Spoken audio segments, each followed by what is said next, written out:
Hello and welcome to Let's Talk SEO. So there's quite a bit for us to get into today because I have discovered a few new things and I have probably uncovered a few things that I've not seen any SEO talk about in the past week. And this is probably the most important part of your website's SEO that nobody's talking about. But there are other sections of the internet that are more internet security and website security related that have been talking about this news. Probably the most important news also the most important thing to keep in mind if you have a WordPress website, which I think a lot of people have. I think maybe like 85% of the people that watch my channel have WordPress websites. The problem with a WordPress website, apart from it being slow, apart from it, being laggy and, being very hard to manage over time if you're trying to grow the site, is that it's vulnerable.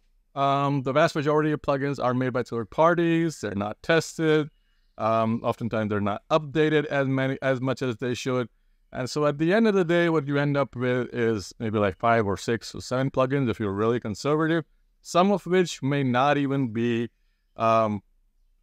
secure, and they may be highly vulnerable.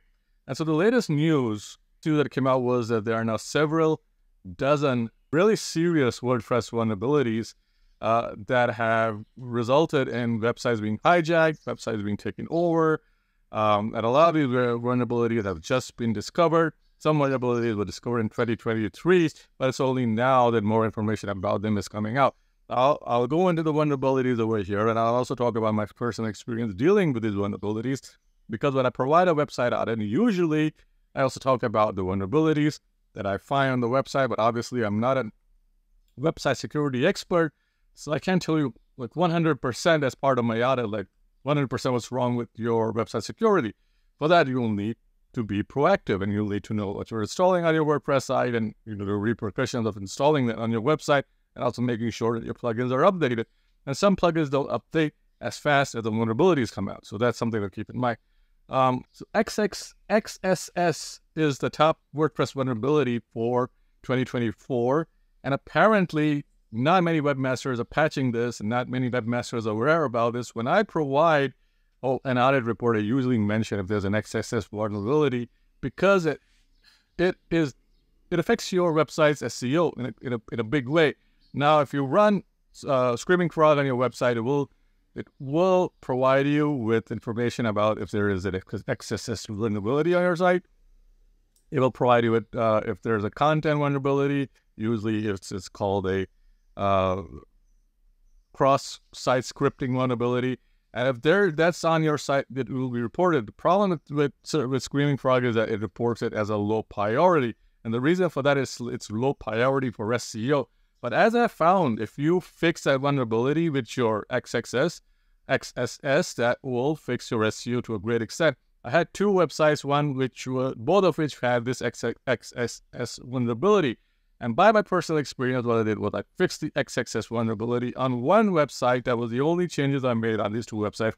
Was it one website, I addressed the XSS vulnerability, and on the other website, which is also in the same niche, I didn't quite do it with that. And so over time, what happened was that the website which I fixed the XSS vulnerability on kind of improved a great deal compared to the website on which I didn't do anything else. Now, the website on which I didn't do anything else did improve later on because I did other stuff on the site, but the XSS patched site, or the site which I fixed, is now doing a lot better than the other websites. So anecdotally, and I don't have a lot of data to support this, if you fix the XSS vulnerability on your website, you have a higher chance of ranking, because there's some way for Google to tell if your website is XSS vulnerable. Google can also tell if you have vulnerable plugins on your website, because it is, if you go to the HTML of your homepage or any other page on your site, you will see that it does mention the plugins in the HTML, and Google can tell. It's also the version number of those plugins are also mentioned in the HTML. So Google can quite literally tell what plugins you have on your website, and if any of those plugins are vulnerable, you could theoretically be algorithmically penalized by Google. Not that I have any data on that, but that is a possibility. So which other plugins are vulnerable? So one of the plugins that's vulnerable is also a very commonly used plugin is Layer Slider plugin, and this has a bug which risks password hash extraction. Now, this is a big one because using this bug, an attacker can get your website's passwords, and once they have that password, they can get onto your website, and then they can put in all kinds of malicious stuff. If a competitor is trying to outrank you and they can't do it, this is probably one of the ways they might try to target your website. They may use a, and if you have layer slider plugin, which they can easily find out by going to your website's HTML, they could run this. They could exploit this bug. The bug was tracked by CVE 2024-2879. This is mainly a bug tracker, and there's a lot of information about this. It has been patched, but this will require that you update your plugin, which I've seen not many people do it. The person that found this won a bounty of $5,500. The next plugin to have reportedly a vulnerability is the WordPress membership or WP members plugin, and this is a very commonly used plugin by websites that have a membership system on their site, especially ones that sell courses or that have a membership course system. I've also seen some design websites use this, and they usually post when people order a logo design or website design, they'll post a proof of the design in the membership area. And their clients have the username and password to go in and check those designs, leave a comment and stuff like that. And so the WP members plugin has what's called, is vulnerable to injection attacks. Now, this is also a very common attack, and the injection attack is mainly something that just so anyone can run a script to attack your site, so you don't need a high level of expertise to be a hacker in this case. The vulnerability was discovered on the 7th of March, so it's fairly recent, just slightly nearly a month old. And there's a full fix to it. So version 3.4.93 is the fully patched version. If you have version 3.4.92 or any of the previous versions, you would want to patch this vulnerability. Again, the HTML of your site is where Google and the potential attacker can see if you have this plugin and what version of the plugin you're running. And so you'd want to update your plugin if you have this one especially. So again, this is the WP members plugin. Make sure you update it. The next one is the Elementor WordPress plugin, which has been hit by 6 vulnerabilities. And this is a huge one because just about everyone that I know has at some point used Elementor. I've used Elementor in some of my own websites, and I still have clients that use Elementor, and it's a big part of the website. So if you have Elementor, then this is probably something that should concern you. There are up to 5 million sites affected by a swarm of 6 vulnerabilities found in Elementor site builder plugin for WordPress. And this is, for those who don't know, the Elementor is a WordPress site builder, which allows you to build your site using drag and drop functionality. And so there are 6 vulnerabilities. So let's see. The 6 vulnerabilities are the Elementor website builder, CVE 2024-2177, affects up to and including 3.2.0. So if you have 3.2.0, authenticated DOM-based stored cross-scripting site via path widget is vulnerable. The Elementor site builder and maybe the free version even affects up to including 3.2.01. Authenticated store cross-scripting via post navigation is also vulnerable. Elementor up to version 3.20.1. Authenticated store cross-scripting, cross-site scripting via form widget SVG file upload. This vulnerability only affects servers running NGINX. Based servers running Apache, HTTP are unaffected. Then you have the Elementor Website Builder Pro up to 3.2.0.1, which is affected authenticated stored cross-site scripting via media carousel widget. And this is a very, very commonly used widget and by many WordPress sites that have Elementor, because it allows them to display products which then move in left or right or up and down. And so if you have this, you should absolutely be updating your Elementor plugin. Then there's the website, the Elementor Website Builder Pro, which is also affected again, 3.20.1, authenticated stored cross-site scripting via widgets custom underscore ID, and this is a vulnerability that's very easy to exploit. And I can imagine if you have the older version of Elementor, you'd probably want to be updating it. The Elementor Website Builder Pro again affects up to version 320.1, affected DOM-based stored cross-scripting via video underscore HTML underscore tag. Again, very easy to exploit. And this vulnerability was discovered and has been patched, fortunately.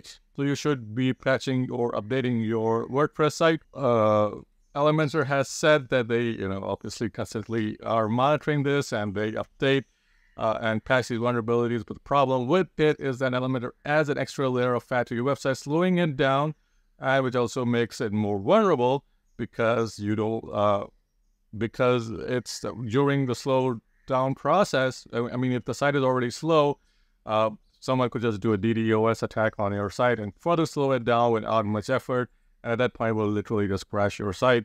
And if Google happens to crawl your site when it's crashed, you will lose a great deal of ranking. Then, so if this ever happens, if you have Elementor, just be sure that you're updating your site, and also making sure that your website speed is optimized. You don't have a lot of extra fat on your site. Big plugin is the RankMath SEO plugin. The vulnerability exposes 2 million WordPress sites, and I literally have a few of my own websites that have RankMath that since I found out I've removed RankMath, even though I'm not a big fan of RankMath Yoast or any of these plugins, because they're not really SEO plugins and they don't really do a lot that you can do yourself, and they just add an extra layer of fat and expose your website to being vulnerable to a lot of this craziness, really. And so a competitor could just exploit any of these and, just get into your website or, put malicious links on your site, which then leads Google saying that you put those malicious links on your site and you could be penalized. So let's take a look at the RankMath plugin vulnerability. So this is CVE 2024-2.36.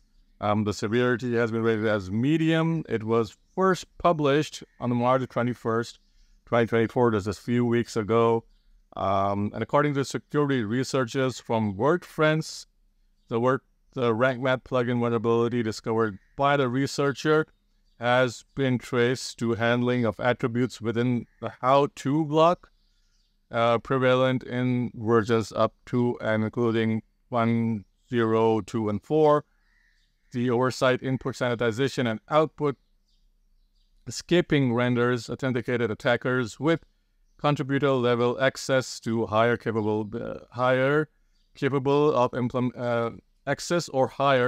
of implementing arbitrary web scripts. Consequently, these scripts can execute whenever a user accesses the website's page, potentially compromising user sessions and sensitive data. In other words, they could use this vulnerability to get into your website, log into your website, escalate their or raise their access so they can get in as a guest and then raise it to, administrator, and then they can mess around with your site. And then it also has an XXS cross-site scripting vulnerability. Again, as I said, this is a very common problem. So, and I have been reporting this forever. I've been telling my clients to be very, very off these types of plugins, RankMath, Yoast, and all of this other stuff. It's very vulnerable. It's just that a lot of vulnerabilities don't really make it to the public. A great deal of it doesn't make it to the public. But the cross-site scripting vulnerability is, again, as I said, this is one of the most common ones. I report this in my website audit. So if you have a website that's been, that has RankMath, that has Elementor, at the very least, make sure that you've updated your plugin. RankMath has not, to my knowledge, done a very good job of updating their plugins, but I could be wrong. They probably have already patched this issue, but we've had problems with RankMath in the past, and we've also had problems with Yoast in the past, so you wouldn't want to take any risks. Let me know in the comments below if you found any vulnerabilities on your own website. I personally, as I said, I have a personal experience with this, and my personal experience has been if your website is vulnerable, has vulnerable plugins, if you have vulnerable plugins on your site and those vulnerabilities have been made public, you kind of lose rankings. I don't have a lot of data to support this, but I would imagine it's really easy for Google's algorithm to figure this out, and Google could just hard code this into their algorithm. And because all of these vulnerabilities, the vulnerability database is publicly accessible, so it's not something that's really hard to get to, which is why you shouldn't have any vulnerable plugins on your website. Other vulnerabilities, if it's a custom platform, it's probably not as obvious, but with WordPress, it's pretty obvious, especially because it's a open source public platform, and then a lot of this stuff makes it to the news because there are millions of people running WordPress sites. Let me know, guys, in the comments below if you've run into any vulnerabilities, if that's affected your REST SEO, and I will see you in the next video.